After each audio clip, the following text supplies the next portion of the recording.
Hello and welcome to Cheshire Audio. Now then, continuing the recommended systems sort of series I've been doing. I've had a few people talking about if you've got quite a sort of limited budget, but you've got a big room, and I'm not talking like cavernous rooms, you know, the 30-foot, 40-foot long rooms. Just a large lounge, which would be what we're talking about, 20 feet by 12 or 14, that sort of thing. But that and beyond, perhaps a little bit. She's sort of a larger UK front living room, or back whatever room that you use. Because there's different things come in with the small system. You always in a small room you always go heavy on the source, get as much information out as you possibly can, because driving the space isn't anything like as important. When you start to get to a bigger space like that, particularly if you're on limited budget, you almost have to sort of sway the balance a little bit. So I'll obviously talk through the different components as I did last time, which seemed to work in the end. Actually, it was a bit bizarre to film, but it worked out okay. So what I've done with this, I've gone low on the record player, but found something which is particularly good for the money, and also would hold its value if you upgrade as well. So if you buy a system, and then obviously it's balanced as is, but if you find you're really into it, because I think the thing behind this is, what I think this might be is a sort of system that somebody would buy who wants to get back into stereo. So this was sort of the best you can get for a certain amount of money. I'm sort of thinking about 2,500, which is a big chunk of money, but when you're talking about hi-fi to fill a bigger room, it's quite difficult, actually. It is quite difficult because not everything is happy in big spaces, really. So I've chosen quite carefully and come up with quite a good, what I think is quite a good balanced system, which also has the potential to easily upgrade it as well. So you would be, the record player you can put a better cartridge in it. You can, if you trade it, you get a good value back on it, and you can go up to another model. All will become clear. I'll sort of go into detail when I sort of jump to the product. So anyway, yeah, so first product, the record player, which is Reco P2, available in white, black. They don't do the red anymore, which is a shame, but it's kind of dwindled anyway, really. Also available in walnut finish, which is the same as the P1 there, which you can't see through the lid really, but walnut. That is, I think, changing, so just be aware if you want a walnut one, you need to get on with it.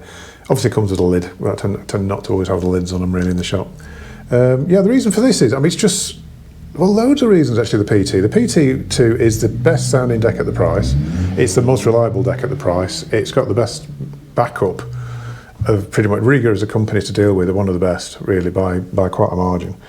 They hold the value quite well, so if you do get the upgrade bug and you want to sort of move on with things, then you get good money back on a P2. They're easy to sell on. I trade them in, get quite good money back for them. But yeah, okay, it's not the most expensive part of the system, and usually I always say spend as much as you can on the source. Because of the nature of this system, it's a little bit amplifier heavy, so that you can drive the slightly bigger, the slightly bigger speakers and fill the room a little bit better. The P2 is good enough to work with amplifiers of that sort of level, which I haven't mentioned yet. I'm sort of working ahead of myself now. But yeah, the amplifier I'm going to recommend, it's fine with. It works really well with it. So yeah, I'm sticking with the idea that if you wanted to upgrade the system, P3, that's what you would start there. But because of the resale values and all this sort of thing, it's an easy thing to do, really.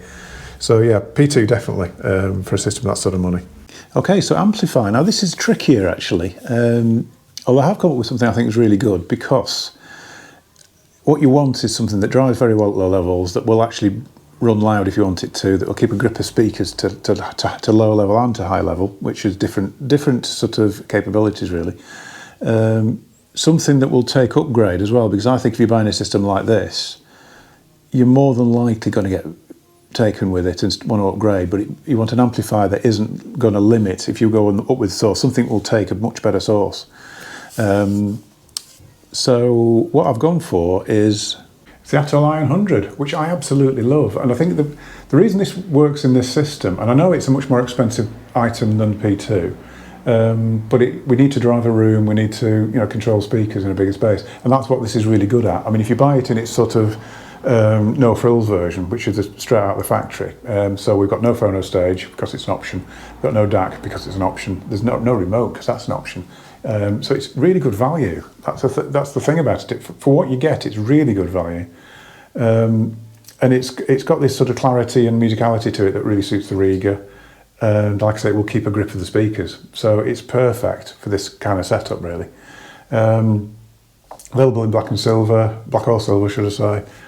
I don't think I've ever sold a silver one of these. It seems to be the little MD100 CD player that goes in silver occasionally, but never the big integrated. So yeah, that's it. The i100, perfect. Now speakers, actually, in some ways, I found quite easy because there's one obvious one, floor stander, which I think in a bigger room sometimes can be a bit of a benefit because I think a lot of the stand mount stuff tends to be more tailored to work in small rooms. Not always. I mean, there are things out there like neat magistras and things which work in a big room, but generally, particularly this sort of price point, floor standers just have that extra bit of capability in bass extension to drive a room better. So on that basis, also something that looks nice in the room as well, because floor standards tend to be a bit more sort of acceptable family-wise. And on that basis, I've gone for. And speakers, it's another favourite. It's the Acoustic Energy AE109s, which are here in the nice walnut. The thing about these is they fill a room really well. They're not very, very easy to drive, but something like an Atoll i100 will have absolutely no problem at all. Just keeping a grip of everything, nice and punchy and open, and you know this sort of big, nice 3D soundstage that we're all sort of aiming for, really. Builder-wise, they're incredible for the money. I mean, £600. So the price of Opticon, what is it? Opticon ones, the price of, I'm trying to think now, what else is that sort of money? It's a funny price, actually, £600. There's not that many things. But to get a floor stand of this sort of build is really something. The cabinets are really well constructed, very solid, no resonance. They are sort of mass loaded, so they weigh an absolute ton. So there's an awful lot of thought gone into these. The drivers are brilliant on them as well. And they just seem to keep, one of those sort of speakers that if you just keep improving the system, they just keep getting better, they don't hold it back. So these are a great one, particularly if you're going to upgrade in the future. If you want to go heavy on the front end and sort of start to really go for it, then these would stay with you. They're really good for that. I've been so impressed with this range of speakers. I mean, obviously, for a bit more, you can have Oberon 5s, which are a good choice, but they sort of push the budget a bit. So I think really these are the ones. I think particularly that combination of equipment is definitely the one to go for. So yeah, that's that. Yeah, so I hope you like that. I mean, I'm quite enjoying doing these really. So actually coming up with a figure in my mind and then trying to fit something into a scenario, I quite enjoy it. So yeah, the bigger room, £2,500. Yeah, it's P2 is the obvious choice really, like for the reasons I said, because it's very upgradable from, but it's a good enough source for things like the Atoll. The Atoll will drive a space really well, and it'll just really keep a grip of the acoustic energies. So you'll have a nice balanced sound that will play, a system that will play quiet, play loud, whatever. Upgradable as well if you want to, put a CD player on, as I was saying, just add a little MD100 Atoll onto it or something like that if you wanted to. And people did say when I did the previous video, well, what about other sources? But I was kind of trying to focus on the record player side of it really. But perhaps I'll do something with CD later on. But yeah, just trying to simplify things a little bit really. So yeah, that's it. I mean, yeah, the price of that would be 600.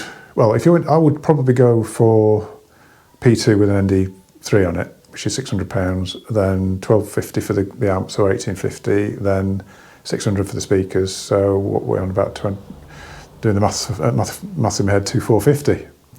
Got there. Then phono stage takes you a little bit over, but anyway. Or you can, if you wanted to drop down on the cartridge, and you can do the cartridge later on, that saves you 100. Cables, I'll probably throw some in, so there's all that sort of thing. So yeah, don't forget, I am a shop, by the way. I've had a few people speaking to me on the phone and sort of asking questions and all this sort of thing, and were quite surprised when I said, well, I can sell you one. They'd not actually realised that it was just a YouTube channel and I don't sell stuff. But no, I am a shop. That is the main thing. The main thing that happens here is being a shop, but the YouTube channel is sort of part of it. So yeah, what's coming up next? Exciting times. I know that everything seems to be exciting at the moment, but there's a lot of new stuff been coming through. I've been waiting for 2 years for a product that was promised to be a 3 month delivery time, and it's taken 2 years to come. there'll be a full review of that. I have heard it before, heard it at shows, heard prototypes. I know it's really good, so we've got that to come. And it's not an atoll. Not an atoll, for once. What else is coming up? Hopefully going to have a proper listen to the MD5. Not a chance, really just not a chance yet. I've had a big load of stock coming in. I've had 10 cartridges because I've had people waiting for 3s. And they were slightly delayed because basically they were saying the sales of the ND3 have been astonishing. So they've completely cleaned out and they've had to remanufacture. So I had a big box full of them came today. So quite a few going out in the next, if I can do it before I close, well, I will do it before I close. Yeah, going out in the next hour or so. So that's good. I think that's it actually, really. I think that's it for today. I was wondering whether to do a little talk about Craig's show, but I'll have a think about that because I was there quite briefly, if I'm honest. Missed something really important, which I'll save that for if I do a video on it anyway. Yeah, thanks for watching. Don't forget to give us a subscribe and a like. I'll see you in a future video. Thank you very much.